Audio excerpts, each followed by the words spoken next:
Hi everyone, doctor जय Mehta here from Mumbai. हमारे आज के वीडियो में हम ये समझने की कोशिश करेंगे कि एडिनोमायोसिस इनफर्टिलिटी और एम्ब्रियो के सक्सेस रेट मतलब आईवीएफ के सक्सेस रेट को कैसे अफेक्ट करता है। सबसे पहले मैं आपको ड्रॉ करके दिखा देता हूँ कि नॉर्मल क्या है। देखो, नॉर्मल यूट्रस कुछ इस प्रकार दिखता है। ऑलराइट, ये जो पार्ट है सेंटर का, इस पार्ट को हम बोलते हैं एंडोमेट्रियम।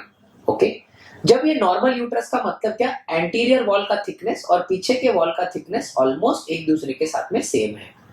अगर आप नॉर्मल यूट्रस को स्टडी करते हो और अच्छा एम्ब्रियो अच्छे क्वालिटी का है तो उसमें आईवीएफ का जो आपका सक्सेस रेट है वो है तकरीबन 35 से 40%। हाँ, ये नॉर्मल है।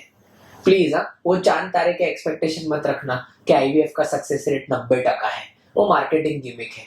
ये पूरा फैक्ट है। Normal uterus, good embryo, success rate is 35-40%। Okay, अब एडिनोमायोसिस बेसिकली होता क्या है? You know what is adenomyosis? In fact हमारा एक वीडियो है इस पे, आप देख सकते हैं अगर आप में से किसी को थोड़ा और जानकारी चाहिए तो। अब ये देखिए, एडिनोमायोसिस ये प्रॉब्लम है जिसमें यूट्रस का थिकनेस इंक्रीज हो जाता है। ओके, मतलब आगे की वॉल की थिकनेस के कंपेयर में पीछे की वॉल की थिकनेस बढ़ जाती है। इस चीज को बोला जाता है एडिनोमायोसिस। ठीक है, अब आप देख सकते हैं कि ये जो एंडोमेट्रियम भी है ना, दो चीजें होती है इस चीज में। एक है एंडोमेट्रियम डिस्टॉर्ट हो जाता है। डिस्टॉर्ट मतलब इसका शेप बिगड़ जाता है। सिंपल है, आप देखिए ये कितना नॉर्मल शेप है और देखिए ये कितना एबनॉर्मल शेप है, बराबर। और दूसरा विंडो ऑफ इम्प्लांटेशन, मतलब वो फेज जहां पे एम्ब्रियो अंदर जाके चिपक सकता है, ये विंडो ऑफ इम्प्लांटेशन एडिनोमायोसिस में अल्टर हो जाती है।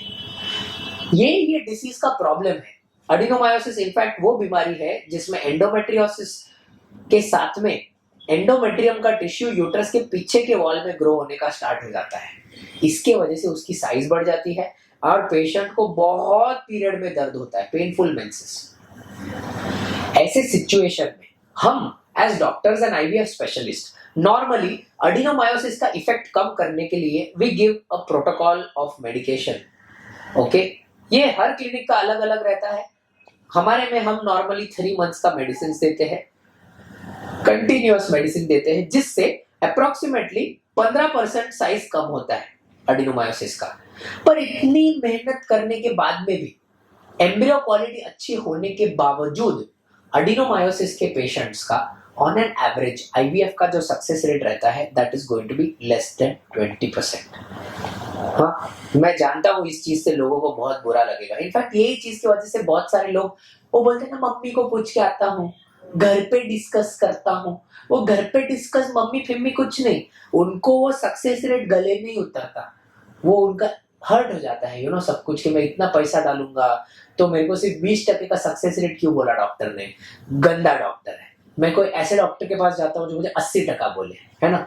इसमें ये लोग पैसा भी गवाते हैं, गलत जगह पे जाके ट्रीटमेंट भी करते हैं और खुद का बुरा करते हैं। That is why this type of information is very important. जब कभी भी बंदे को एडिनोमायोसिस होता है, ये ध्यान में रखना है कि आईवीएफ का सक्सेस रेट डेफिनेटली कम हो जाएगा। इररिस्पेक्टिव आप ये दवाई का प्रोटोकॉल लीजिए या फिर आप एडिनोमायोसिस के लिए सर्जरी करवाइए, दोनों चीज के बाद में success rate is going to go down irrespective of what you do. और ये एक्सेप्ट करना और एक्सेप्ट करके ट्रीटमेंट करना सबसे best interest of the patient में रहता है। Okay, any further questions on adenomyosis आप हमारे कमेंट्स में डाल सकते हैं and we will be very happy to get back to you. Thank you so much. Friends, we are available for consulting in Bombay, Indore, Ahmedabad and Bangalore. Bombay is our primary location. All appointment numbers are mentioned in the description. If anyone is genuinely interested, they may contact the hospitals for the same.